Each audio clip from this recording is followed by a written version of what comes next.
태국 치앙라이 동굴에서 실종됐던 13명의 유소년 축구팀 선수와 코치가 17일 만에 기적적으로 모두 구조됐습니다. 구조를 애타게 기원하던 태국 국민들은 일제히 환호했고 해외에서도 축하 메시지가 쏟아졌습니다. 유석조 특파원입니다. 마지막 13번째 구조자를 실은 구급차가 나타나자 도로에서 기다리던 사람들이 환호합니다. 끝까지 아이들을 지키다 마지막으로 구조된 25살 축구팀 코치입니다. 구조작전 사흘째 동굴에 남아있던 마지막 5명이 구조됨으로써 유소년 축구팀 선수와 코치 13명은 실종 17일 만에 전원 구조됐습니다. เราทำในสิ่งที่ไม่มีใครคาดคิดว่าเราทำได้เป็นครั้งแรกในโลก 마지막 생존자가 구조되는 순간 구조 작업에 투입됐던 구조 인력들과 자원봉사자들은 일제히 환호했습니다. 노래를 부르고 춤을 추며 함께 기쁨을 나누기도 했습니다. 그동안 구조 상황을 애타게 지켜보던 태국의 모든 국민들도 환호했고 SNS에는 실종자들을 구조해준 영웅들에 대한 감사의 메시지가 쇄도했습니다. 트럼프 미국 대통령은 트위터를 통해 축하의 인사를 전하면서 아주 아름다운 순간이라고 언급하는 등 해외에서도 축하 메시지가 이어졌습니다. 영국 프로축구 맨체스터 유나이티드는 생환한 소년들과 코치를 홈구장으로 초청한다고 밝혔습니다. 방콕에서 KBS 뉴스 유석주입니다. 여러분 어제 아시안게임 축구 결승전 보셨어요? 대한민국! 네, 어제 저도 그 경기를 연장까지 가슴 졸이며 봤다가 위기의 순간 굉장히 어린 친구죠. 승우가 친하진 않지만 승우라고 부르고 싶네요. 승우가 그 왼발로 손흥민 골을 뺏어 손흥민이 차려고 했던 걸 먼저 이렇게 참으로써 우리 대한민국을 이제 건져냈던 일을 어제 봤는데요. 저희 와이프랑 두 손을 꼭 붙들고 다시 신혼이 된 듯한 여보. 그쵸. 워낙 금슬이 원래도 좋은데 어제 여보 하면서 좋았는데 오늘 우리가 본 뉴스 기사도 정말 상상할 수 없는 일이 일어나고 말았습니다. 그 누구도 다 살아서 돌아올 거라고 생각하지 못했는데 근데 그 위기의 순간에 그 한 사람이 있었거든요. 바로 누구죠? 승우? 누구죠? 태국 축구 코치가 있었다라는 거예요. 이 기사에 대해서 조금 더 찾아봤더니 그 코치는 이제 한 친구가 생일이어가지고 그 생일인 친구 케이크랑 과자 같은 걸 가지고 갔기 때문에 이제 생존해 있는 동안 그걸 나눠 먹었는데 자기는 안 먹고 다 나눠줬다라는 거예요. 그리고 자기가 동굴에 탐험 가자고 했기 때문에 나와서 하는 말이 어머니들 그 안에서 인터뷰했던 것이 어머니들에게 미안하다. 제가 꼭 데리고 나가겠다라는 메시지도 전했었습니다. 그 한 사람 때문에 절체절명의 위기의 순간에서 구원을 얻게 된 것입니다. 사람의 진가는요 위기의 순간에 나옵니다. 셰익스피어도 그런 얘기를 했습니다. 아플 때 우는 사람은 365, 아플 때 참는 사람은 265, 아플 때 즐기는 사람은 뭐다? 165다라고. 맞아요. 여기에 있는 우리 HRC의 청년들도요 위기의 순간에 그 진가가 발휘될 수 있기를 주의 이름으로 축원합니다. 오늘 본문에 보면 세 부류의 사람들이 나와요. 오늘 본문에 보면 첫 번째가 선원들입니다. 선장을 비롯한 선원들이요. 그들은요 배에 있는 사람들 중에 가장 바다에 대해 배에 대해 잘 아는 사람이었습니다. 조난된 지 10알째 되는 날 밤에 배가 조류에 밀려다니고 있을 때 그들은 육지에 배가 가까이 온 것을 짐작하고 바다 깊이를 측정하고 있었던 선원들은 바다 깊이가 얕아짐에 따라 닷 4개를 내려서 배를 정박시켰습니다. 이들이 배를 정박시킨 이유는요 육지에 가까이 가다가 암초에 걸릴까 우려했기 때문이다 라고 오늘 본문에 이야기합니다.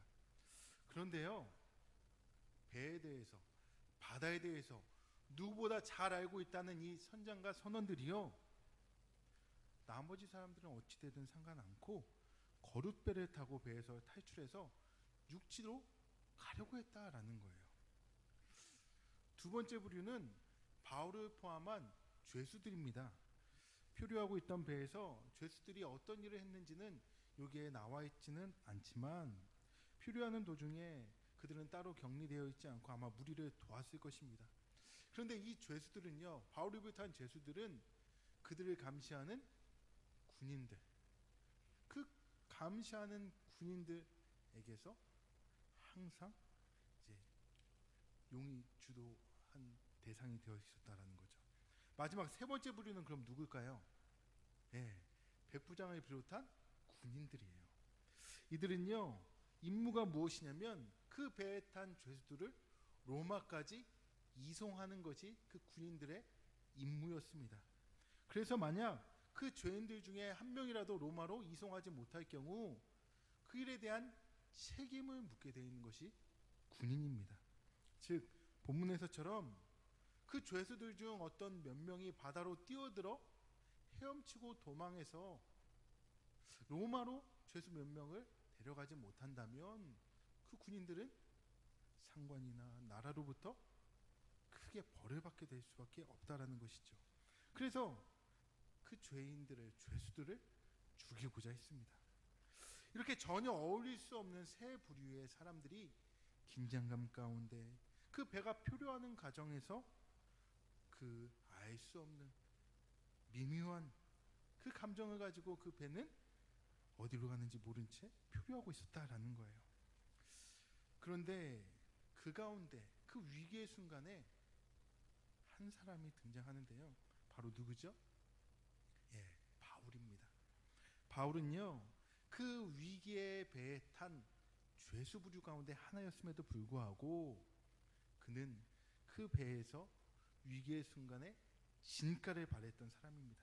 지난주 말씀 전했던 것처럼 그 배에 탄 사람들에게 구원의 소망을 전했던 것뿐만 아니라 그들이 어떻게 계속해서 살아갈 수 있을지에 대한 방법을 제시해 주었습니다. 어떻게 보면 이 사도 바울을 우리는 그냥 낙관주의자라고 생각할지도 모르겠습니다. 그런 거 있잖아요. 하나님, 지금 이 어려운 상황 가운데서 우리들 구원해 주실 줄 믿습니다. 우리를 이 위기에서 구해 주세요, 부처님. 네, 낙관주의자예요. 내가 믿고 있는 신에 대해서 저 좀 살려주세요. 그리고 이만희님 이렇게. 네. 그냥 신앙의 낙관주의자라고 바울을 볼 수 있을지 모르겠지만 오늘 말씀을 보면요, 바울은 그냥 단순한 낙관주의자가 아니라 현실을 철저하게 직시했다라는 거예요. 단순한 낙관주의는요, 상황을 무시하고 그저 잘 될 거야, 좋게 될 거야, 하나님이 해결해 주실 거야 라는 막연한 기대감을 갖는데요. 반면에 현실을 직시한 낙관주의자는 낙관적인 현실주의자라고 바꿔 말할 수도 있는데 미래에 대한 희망은 갖되 현실을 냉철하게 분석하고 이에 대해 대응책을 세워나가는 사람이라는 거예요. 바울이 바로 그런 사람이었습니다. 하나님께서 바울을 통해 배에 있는 모든 사람, 한 사람도 빠지지 않고 모든 사람을 구원해 주실 거라는 메시지를 주셨습니다. 즉, 이 주신 말씀을 이제 이루어 나가야 하는 것은 바울과 사람들입니다. 바울은 하나님을 믿는 것으로 그친 것이 아니라 이제 그 믿음을 가지고 실천을 했는데 육지에 가까워지는 것을 바울 또한 경험적으로 인지하고 거룻배를 타고 도망하려는 사공들을 막아 세운 것이 바로 사도 바울이었습니다. 왜요? 하나님께서는 사공만을 구원하시려는 것이 아니라 그 배에 탄 모든 부류의 사람들, 모든 사람들을 다 구원하기로 계획하셨기 때문입니다. 그리고 사도 바울은 또한 마지막 조치를 취하는데 굶주림에 지쳐있는 그 사람들에게 이제 음식을 먹으라고 합니다. 근데 그 음식을 먹을 때 그냥 먹은 게 아니라 오늘 말씀 보니까 뭐래요? 떡을 떼고 축사하고 성찬식을 했다라는 거예요. 즉 사도 바울은 자신이 믿는 하나님 앞에서 또한 사람들 앞에서 당당하게 기도하고 그 음식을 떼어 주었다라는 겁니다. 믿음의 사람은요, 이렇기 때문에 이 세상 가운데에서 당당할 수 있고 두려워하지 않을 수 있다라는 거예요. 떳떳하다라는 거예요. 사울의 이 모습을 보고 모든 사람들이 그 떡을 다 먹었습니다. 그리고 남은 음식을 모두 버리고 배를 가볍게 하고 배를 육지에 가까이 붙이기를 시도합니다. 시도하되 어떻게 하는 것이 가장 합당한가를 의논하고 정했습니다. 신앙생활은요, 이렇게 철두철미해야 된다는 거예요. 오늘 우리가 크리스천의 재정 관리에 대한 세미나를 함께 들을 것인데 무슨 말이에요? 하나님이 나 취업시켜 주실 거야.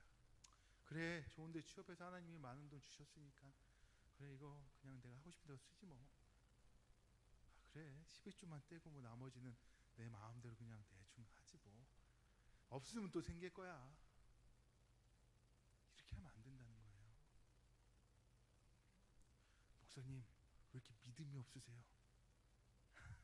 제가 믿음 없는 목사라 그런가요? 그게 아니라 현실을 직시해야 된다는 거예요. 2018년을 살아가는 우리의 청년들이 어떻게 돈을 벌고 어떻게 돈을 쓰고 어떻게 모아서 내 집도 마련하고 해야 되는지 철저하게 현실을 직시해야 된다는 겁니다. 사도 바울은요, 하나님께서 우리를 구원해 줄 것이니 우리 여기서 다 같이 주여 세 번 부르고 통성기도하고 가만히 있읍시다, 이렇게 하지 않았어요. 하나님께서 역사하시는 것을 보라고 하지 않고 우리 모두가 그 계획을 믿고 해야 할 일을 하자라고 한 것입니다. 바울의 이러한 모습에 가장 감동한 사람이 누군 줄 아세요? 누구였을까요? 선장? 누구? 사형수? 누구였을까요? 모르겠어요? 군인 중에 있는데 백부장 율리오가 가장 감동을 받았습니다. 백부장은요, 처음 항해할 때 사실 사도 바울의 의견을 무시했어요. 아니, 죄수가 뭘 알아? 아니, 천방이나 뛰던 사람이 바다에 대해 뭘 알아? 선원이나 선장 말이 더 설득력 있지. 그러나 결과적으로 바울의 말이 옳았기에 그 역시 후회했을 겁니다.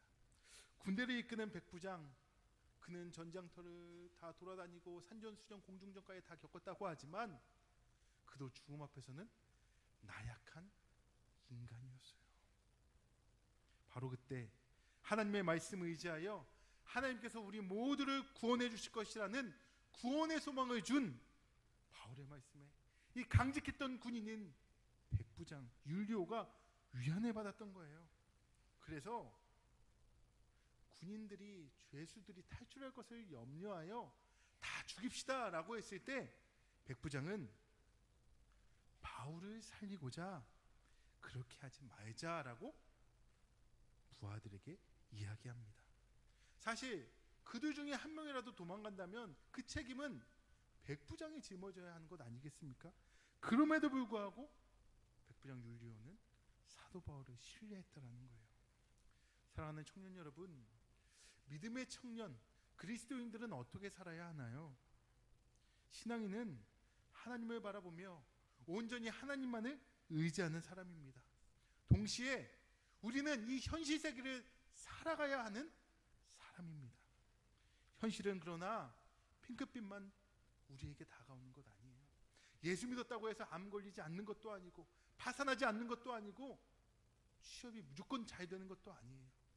그러나 예수 믿는 우리는 그 삶 가운데에서 하나님의 말씀에 대한 신뢰를 바탕으로 나에게 주신 재능, 시간, 물질, 이 모든 것을 어떻게 사용해서 하나님께 영광을 돌릴까, 이것을 기도하고 실행하는 사람이 바로 그리스도인이라는 거예요. 몇몇 청년들은 그저 잘 될 거야, 난 성공할 거야 라는 단순한 낙관주의에 빠져 있습니다. 또 어떤 청년들은 예수를 믿어도 나는 안 돼, 나는 흙수저야, 나는 아무것도 없어 라고 포기하기도 합니다. 이 두 가지 다 신앙인의 자세는 아니에요.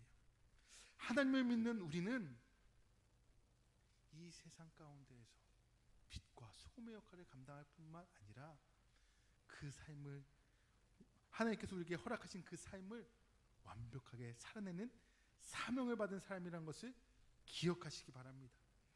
오늘 사도 바울이 그랬던 것처럼 더 나아가 우리의 청년들이 이 세상의 방향을 잃고 표류하는 수많은 청년들의 나침반이 되어주는, 계자비가 되어주는 사도 바울과 같은 그 역할을 감당하는 위기의 순간에 진가를 발휘하는 우리 청년들이 되시기를 주의 이름으로 축원합니다. 기도하겠습니다.